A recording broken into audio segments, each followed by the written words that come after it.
Sahabat surga. Jangan lihat sulitnya. Kadang-kadang kesulitan itu dibuat oleh Allah untuk mendapatkan kenikmatan. Tuh kalau antum naik ke gunung, begitu menemukan tanjakan harusnya antum gembira. Kenapa? Karena di depan pasti ada turunan.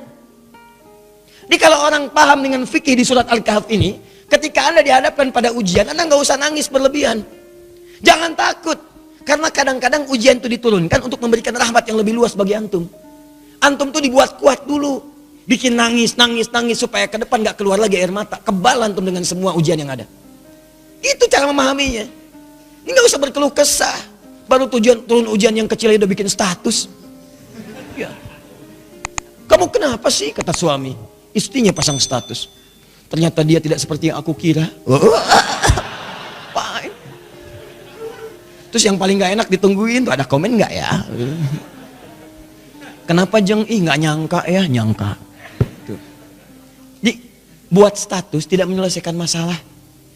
Ya, tidak menyelesaikan masalah tapi nambah persoalan. Jelas ya?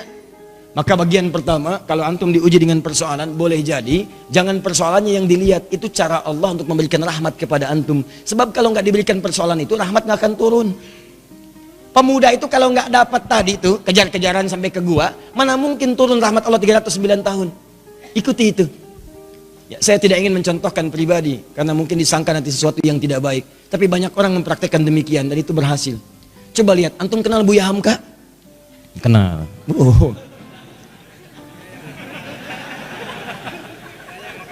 Alhamdulillah. Ya, yang penting antum kenal lah, walaupun beliau nggak kenal antum. Ya,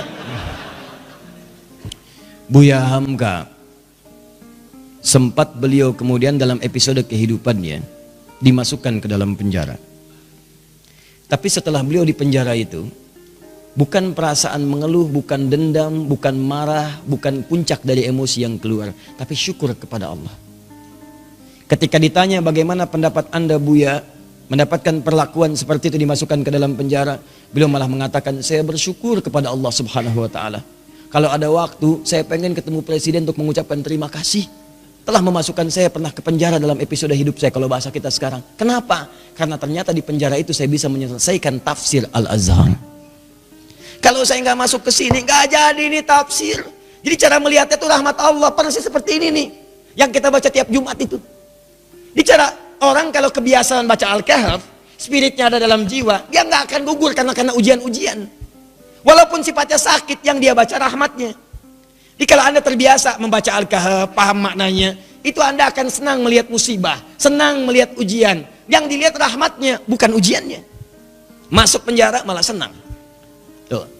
Nabi Yusuf, begitu masuk penjara, nggak enak kelihatannya masuk, cuman ternyata malah minta beliau. Ya Allah, daripada banyak godaan, ya para sosialita yang menggoda saya sekarang, ya cantik-cantik luar biasa, dan itu udah banyak. Sosialita itu bukan cuma sekarang, zaman Nabi Yusuf udah ada. Senangnya kumpul-kumpul bicara yang gak jelas. Ya ada yang jelas ada, tapi ini contoh yang tidak jelas. Kumpul-kumpul di rumah salah satu pejabat, Imra'atul Aziz, istri Perdana Menteri, hanya untuk membincangkan, mana sih si pemuda ganteng itu? Mana sih si ganteng itu? Katanya ganteng-ganteng Nabi ya?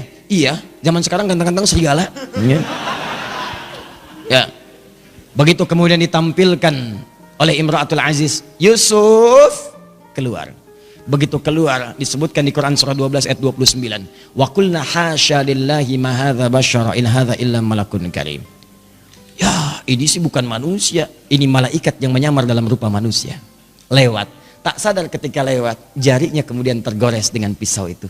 Saking tak sadarnya melihat gantengnya Yusuf lewat. Begini. Tuh. Nabi Yusuf ganteng, Nabi tidak sombong. Begitu melihat ujian itu, ya Allah, lebih baik saya masuk penjara aja deh. Orang sekarang Nabi bukan, Rasul bukan, ngaku ganteng, orang lewat, ibu-ibu gak kepleset dia tantum itu kan, GR-nya luar biasa, semua ditampilin. Baik, kata Nabi Yusuf, ya Allah, akan lebih baik kalau saya masuk penjara aja. Ternyata pilihan masuk penjara itu Nabi Yusuf membaca rahmat Allah, bukan melihat sulitnya. Lewat penjara itulah kemudian beliau bertemu dengan seseorang yang narapidana, dihukum di situ, kemudian bermimpi. Lewat mimpi itulah ternyata minta takwil ke Nabi Yusuf karena dilihat orang baik, orang soleh. Ditanya apa ini maknanya, dijawab oleh Nabi Yusuf. Ternyata jawaban itu yang mengantarkan beliau mendapatkan posisi jabatan di pemerintahan. Begitu rajanya bermimpi, Ya ada 7 ekor kemudian sapi, dimakan 7 ekor serigala, semuanya dimakan habis, hancur semuanya, bingung menafsirkan dia. Dukun-dukunnya sekitaran mengatakan itu paling mimpi buruk saja. Kok berulang-ulang terus-terusan? Ternyata narapidana yang bebas tadi, yang akhirnya melayani raja, membawakan airnya, minumannya, dia bercerita, di penjara ada seseorang yang bisa menakwilkan mimpi sukses. Waktu saya di sana ditakwilkan saya akan berada di sini. Saya bermimpi saat di penjara, kata orang itu, kamu akan jadi pelayan raja. Yang teman saya, kamu akan dihukum mati. Dua-duanya benar raja. Siapa namanya? Yusuf. Ternyata begitu kedengaran itu dipanggil kemudian, Yusuf tolong panggil ke sini. Begitu ke sana kata Yusuf alaihissalam, saya akan datang kalau raja sendiri membebaskan tuduhan saya. Maka ketika datang dibebaskan tuduhannya, tapi yang paling penting begitu selesai tuduhan dibebaskan, kamu akan saya angkat menjadi orang terdekat saya. Coba Anda bayangkan, kalau Nabi Yusuf tidak pernah diberi kesempatan masuk penjara, maka mustahil beliau kemudian akan mewujudkan mimpinya dari kecil yang pernah bermimpi itu, bahwa beliau punya jabatan di pemerintahan sampai bapak ibunya hormat pada masa itu sujud kepadanya. Maka takwil mimpinya saat kecil itu, ya beliau melihat ahada asyara kaukaba wa syamsa wal qamara ra'aituhum li sajidin. Saya melihat 11 gemintang, 1 matahari, 1 bulan sujud kepada saya, hormat. Ternyata begitu diangkat jadi bendahara yang sangat hebat, punya kedudukan, bapak ibunya diundang dari Mesir datang kemudian. Datang dari Kanaan Palestina ke Mesir. Begitu datang, apa yang terjadi? Mereka langsung hormat kepada Yusuf alaihissalam sebagai bagian dari rakyat, hormat kepada penguasanya. Coba kalau nggak pernah masuk penjara, nggak mungkin terjadi begitu. Tuh antum tuh jangan lihat senangnya aja. Kalau nggak ada sulit, yang nggak akan datang kesenangan. Rahmat itu rahmat. Jadi pertama cara bacanya, syukuri setiap nikmat Allah. Kalau bertambah syukuri, kalau ada ujian bersabar. Doanya ini. Jelas? 1 tetesan rahmat Allah paling minimal 309 tahun. Jika diberikan lebih, maka berapa yang antum nantikan? Bisa melewati alam-alam selanjutnya. Nanti saya berikan rahasia ya. Ada yang kalau antum amalkan, itu 3 alam dijamin. Dunia diberikan, alam kubur dilimpahkan, di akhirat antum saking gembiranya sampai lompat-lompat. Tuh, betul sekali. Betul. Ya itu. Ya. Paham? Apa itu? Nanti belakangan. Sekarang bagian terakhir. Ini sudah menyakiti fisik nih. Udah main fisik. Yang tadi masih ancaman, dikejar-kejar, masih bisa ngindar. Kalau yang ini fisiknya udah dipegang, diancam. Bahkan luar biasa, udah mengalami kontak fisik. Kejadian ini kontak fisiknya dilemparkan ke laut, dimakan ikan paus. Psh, masuk tuh. Saya mau tanya pada antum, kalau masuk ke perut ikan paus, sempit atau luas?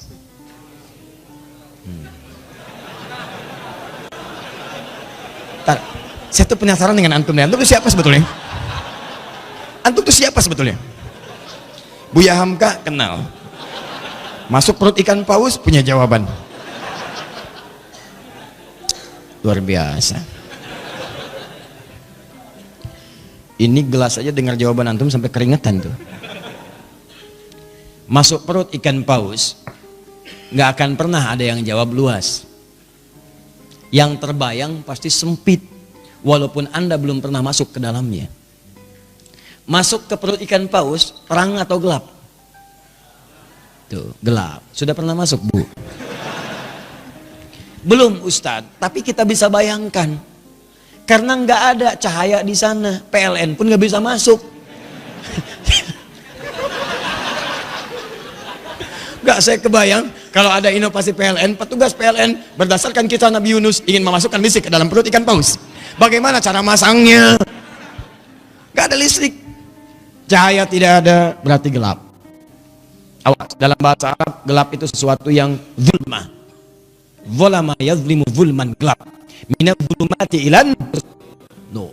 Sempit, padat. Teman-teman, ada yang kemudian dianiaya, itu nabi lagi. Nabi Dzannun, Nabi Yunus alaihissalam. Diusir oleh umatnya, masuk ke perkampungan, naik ke atas kapal, di situ bahkan diundi, ternyata beliau harus dilemparkan. Di kapal keberatan nih, zalim, ambil aja orang itu, undi, dia orangnya, lemparkan. Begitu dilempar ke dalam perut ikan paus, ya, dilempar ke lautan, ditangkap ikan paus. Oh, hebat ikan paus, dan nungguin. Tangkap, masuk. Apa yang terjadi? Gelap, sempit, sesak, capek luar biasa. Tapi yang ingin saya sampaikan adalah, perhatikan baik-baik. Wa dhannuni. Quran surah ke-21 ayat 87 sampai 88. Saya tuliskan. Wa dhannuni idh dhahaba mughadiba fa dhanna an lan naqdir alayhi fanada fi dhulumati. Gelap. Ya alla ilaha illa anta subhanaka inni kuntu minadh zalimin. Sebelum kisah ini dimulai, saya akan ajak Anda ke ayat sebelumnya, yaitu 84, 85, 86-nya. Khususnya 85 dan 86. Ketika di 85 Allah menyebutkan wa Ismaila, kemudian ada Idris, ada Zulkifli, disebutkan mereka termasuk kalangan orang-orang yang baik. Di ayat ke-86-nya, wa adkhalnahum fi rahmatina. Mereka itu Ismail alaihissalam, Idris alaihissalam, Zulkifli alaihissalam. Kata Allah, golongan-golongan yang kami berikan rahmat kami kepada mereka. Rahmat diberikan. Dan menariknya ketika menyelesaikan ayat 86 ini, masuk ke 87 pakai wawu, wa dhannuni, wawunya wawu ataf. Saya ajarin ilmu nahwu sebentar ya. Di ilmu nahwu itu begini. Kalau ada kalimat, kemudian pakai wawu, maka hukum kalimat setelah wawu ini diikutkan pada sebelumnya. Ya, misal saya contohkan begini. Zahaba Kevin wa Stephen wa Edward ilal masjid. Ya, kita ganti namanya sedikit supaya agak sedikit milenial. Kevin, Stephen dan Edward pergi ke masjid. Ya. Mereka berangkat ke masjid Muslim. Ya, masuk Islam, kemudian sholat, berangkat ke masjid. Kevin, Stephen, Edward.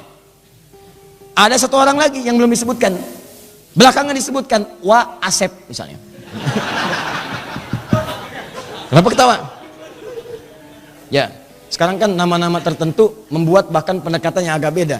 Ya, dalam bahasa Arab itu tukhalif tu'raf. Kalau kalian pengen dikenal atau pengen dapat sesuatu, ada cara yang kedua selain berbuat kreasi yang bagus, yaitu sedikit nyeleneh. Maka mulai kemudian nama di beda-bedakan. Ya, Asep Golok, Edi Samurai gitu kan, Atta Halilintar ya dan sebagainya, itu macam-macam lah. Ya. Nah, misal Dhahaba Kevin wa Stephen wa Edward wa Asep. Ya. Nah, ini ilal masjid. Disebutkan ke sini ilal masjid wa Asep. Maka Asep di sini itu sama-sama pergi ke masjid bersama tiga orang ini. Diikutkan hukumnya. Di ayat 86 wa Ismaila, kemudian ada Idris, ada Zulkifli. Di ayat 86-nya, 85 disebutkan orang-orangnya, 86-nya wa adkhalnahum fi rahmatina. Orang-orang yang kami sebutkan tadi kami berikan rahmat Allah. Kami masukkan mereka dalam rahmat kami. Rahmatina. Tiba-tiba ayat 87-nya wa dhannuni pakai wawu. Wa, dan di antara mereka juga ada yang lain selain yang mereka dapatkan ini. Selain Ismail, selain Idris, selain Zulkifli alaihissalam yang mendapat rahmat kami, ada nabi berikutnya yang ingin kami kisahkan. Siapa itu? Dhannun. Dhannun juga mendapatkan rahmat kami.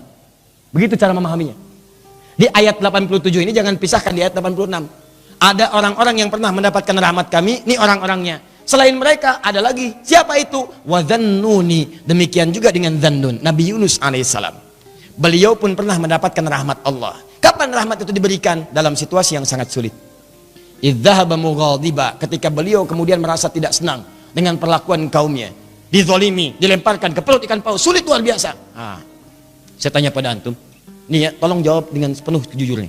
Dengan jujur antum jawab. Maaf sekali, kalau antum berada di perut ikan paus, kira-kira masih ada peluang nggak oleh manusia untuk diselamatkan?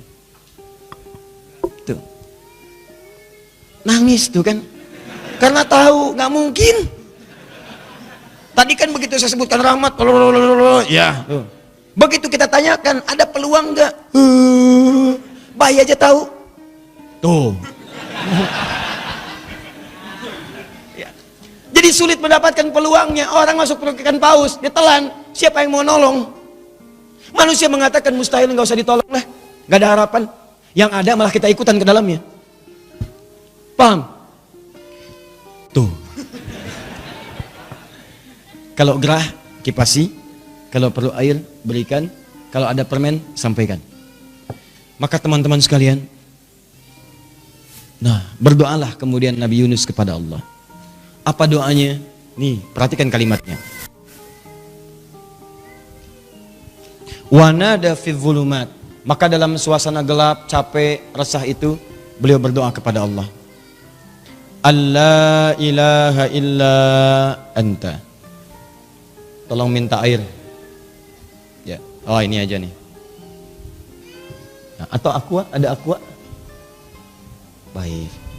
Tolong diberikan ke belakang, barangkali haus. Ya. Kalau bukan anaknya, ibunya yang minum.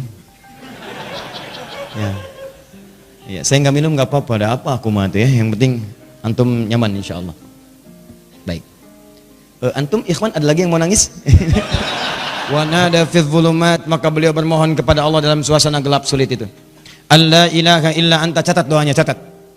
Kalau antum sedang dizalimi orang secara fisik, diancam, dimacam-macam, bahwa proyek antum diambil orang, kelihatannya zalim aja. Maka dalam suasana gelap itu Nabi Yunus bermohon kepada Allah. Gelap, sempit, capek, sulit. Allah ilaha illa anta. Dimulai dari sini. La ilaha illa anta. Subhanaka inni kuntu minadh. Catat doanya. Dimulai dari la ilaha illa anta. Kalau yang tadi dimulai dari Rabbana atina min ladunka rahmah. Kalau yang ini dari la ilaha illa anta. Anda bisa mulai dengan kalimat Allahumma la ilaha illa anta. Atau Rabbana la ilaha illa anta. Jadi doa. Subhanaka inni kuntu minadh zalimin. Anda tahu apa yang terjadi? Begitu doa ini dipanjatkan, turun jawaban Allah. Apa jawabannya? Ayat 88. Fastajabna. Lihat kalimatnya. Fastajabna. Maka kami jawab dengan cepat doa Nabi Yunus itu. Pakai fa. Saya sering terangkan fa. Huruf sambung tanpa jeda. Begitu selesai berdoa, turun jawaban. Tapi Allah bukan mengatakan fa'ajabna, fastajabna. Pakai ista. Ingat pertemuan lalu? Kalau ada ista berarti ada tuntutan. Amalkan dulu ininya, baru kami berikan jawabannya. Seakan-akan ingin dikatakan begini, amalkan dulu doanya, resapi doanya, kami kabulkan.